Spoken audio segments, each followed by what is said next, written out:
buenos días, tardes o noches, dependiendo de la hora a la que estén viendo este video. Bienvenidos a su canal, El Caballero Creepy. Hoy traemos para ustedes 3 antiguas leyendas de terror poco conocidas. Sin más por el momento, disfruten del video.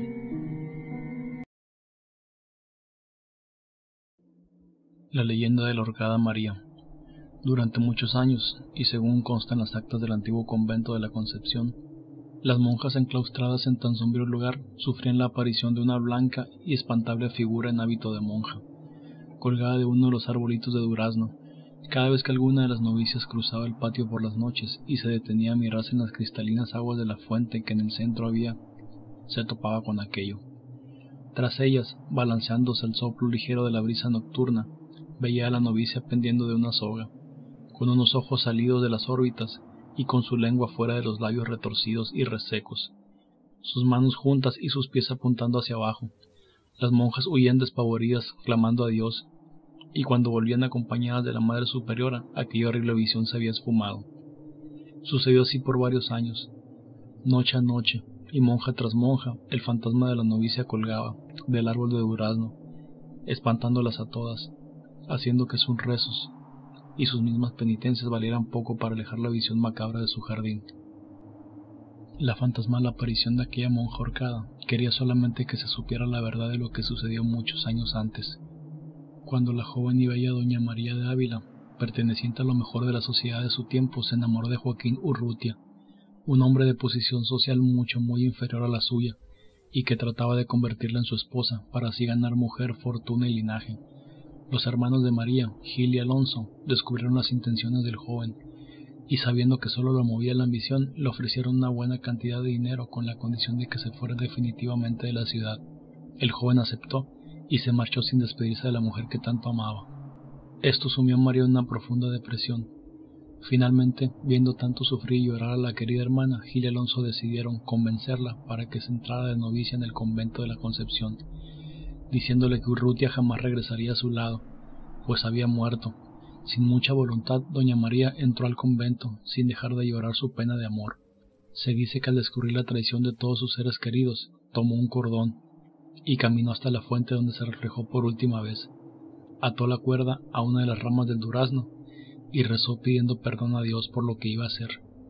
Y sin pensarlo 2 veces se lanzó golpeando sus pies en el borde de la fuente, y allí quedó, balanceándose como un péndulo blanco movido por el viento. Encontraron el cuerpo tieso de María colgando. Dado que se trató de un suicidio, no pudo ser enterrada en tierra consagrada, de acuerdo a las disposiciones católicas. Un mes después, una de las novicias vio la horrible aparición reflejada en las aguas de la fuente. A esta aparición siguieron otras, hasta que se prohibieron las salidas de las monjas a la huerta después de la puesta del sol. Al deducir que el alma de la joven andaba penando, las autoridades comenzaron a investigar, tomando por culpables a los hermanos Ávila, pues habían sido ellos los que de alguna manera encaminaron a María a terminar con su vida. Así que los juzgaron y sentenciaron a muerte. El 16 de julio de 1566, los 2 fueron degollados. La casa donde vivieron fue destruida y arada con sal, ya que de acuerdo con algunas costumbres de la época, esa era la única forma en que el alma de la monja podría descansar en paz. Pero el fantasma de María continuaba apareciéndose en el árbol de duraznos, o en las aguas de la fuente. Finalmente se decidió talar el árbol y destruir la fuente. Se pensaba que de esta forma todo terminaría, pero no fue así. El fantasma de la ahorcada María siguió apareciendo, esta vez pendiendo del aire en donde una vez estuvo el árbol de duraznos.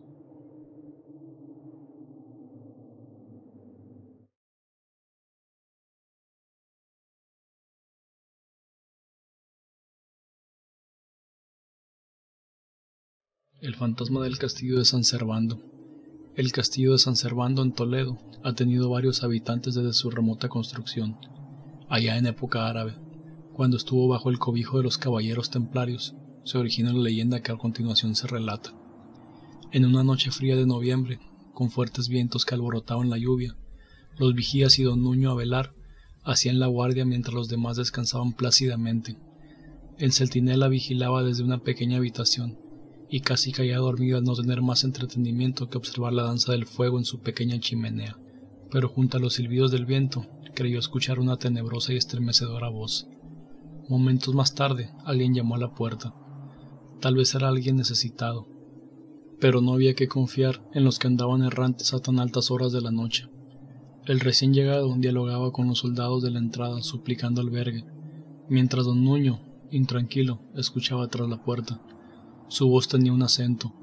Minutos más tarde se presentó en la cámara del templario un viejo canoso de larga y blanca barba. Sus manos huesudas sostenían a duras penas el báculo de peregrino, y sus pies descalzos se arrastraban penosamente por las losas del pavimento.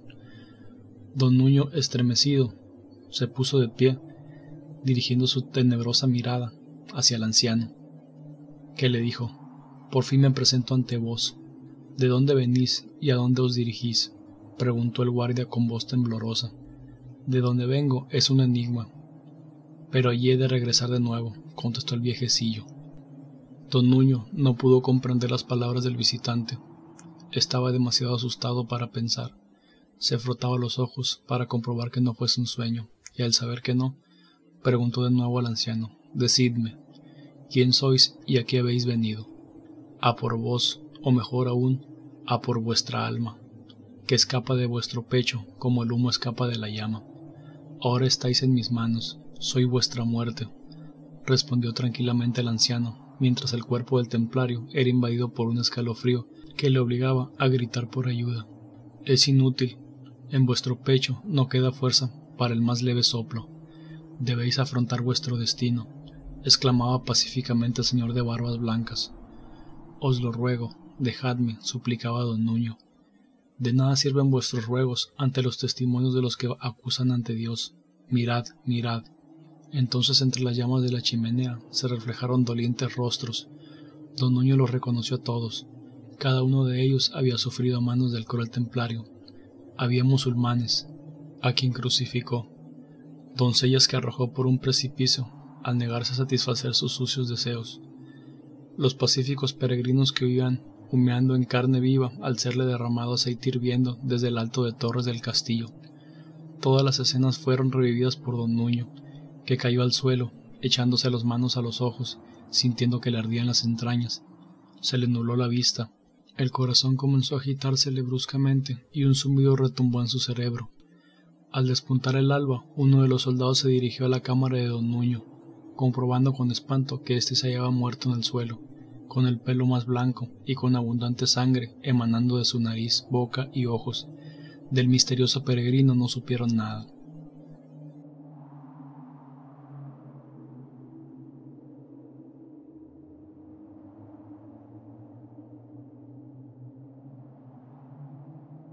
La cueva de la muerte. Por orden del presidente municipal, se estaba trabajando en un nuevo camino, para unir una apartada comunidad de la sierra con los vestigios de la civilización más cercanos, pues hasta el momento solo se podía llegar ahí a pie o a caballo. Los habitantes eran gente de bien que se dedicaban a cultivar y criar animalitos. Bernardo era el único que estaba molesto por la construcción, pues decía que el ruido de las máquinas tenían a los animales inquietos y que sus vacas no querían dar leche, pues era el más cercano al área en cuestión. Ninguna autoridad lo tomaba en cuenta, y por eso él buscó su propia solución.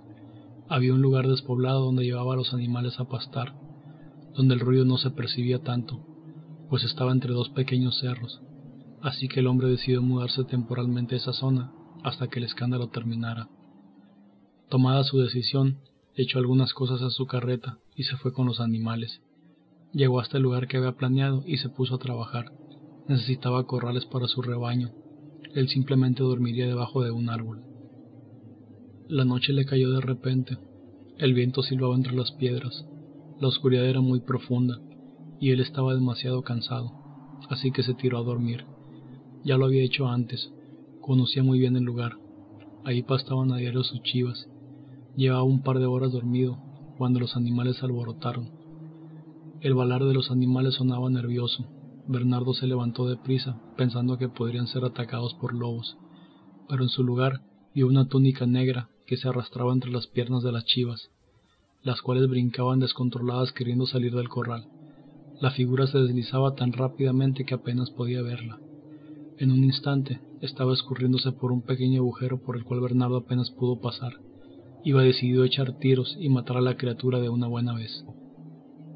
Cuando atravesó a gatas por el pequeño portal, La figura flotaba frente a él.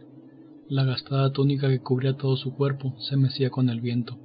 En un rápido movimiento le crecieron pies y manos, y mostró su rostro, totalmente desprovisto de carne. Bernardo la reconoció al instante. «Perdóneme usted, gran señora, si esta es mi hora, no me resistiré». Pensaba firmemente que la muerte venía por él, pero ella, por el contrario, le dijo que no era su hora, y le mostró su gran trabajo. Había alrededor miles de flacas velas, unas más gastadas que otras. Le dijo al hombre que aquellas eran las almas de todos los que conocía, que cuando la vela se acababa, también su vida, que tenía por el mundo regadas miles de cuevas, que visitaba a diario para llevarse a aquel cuya flama se había apagado. Bernardo se vio un poco consternado, pues la mitad de aquellas velas estaba prácticamente en el suelo. Se escuchó afuera un tremendo estruendo, y las velas por fin se apagaron. Cuando salió a ver lo sucedido, un cerro se había derrumbado sobre el pueblo. Intentaban usar explosivos para abrir un hueco, pero en un error humano aún no había terminado de colocarlos cuando se accionaron. No hubo mucho que hacer, y Bernardo vio trabajar a la muerte hasta el amanecer. Si llegaste a esta parte del video, muchas gracias. No olvides suscribirte, dejar tu like y dejar un comentario. Hasta el próximo video.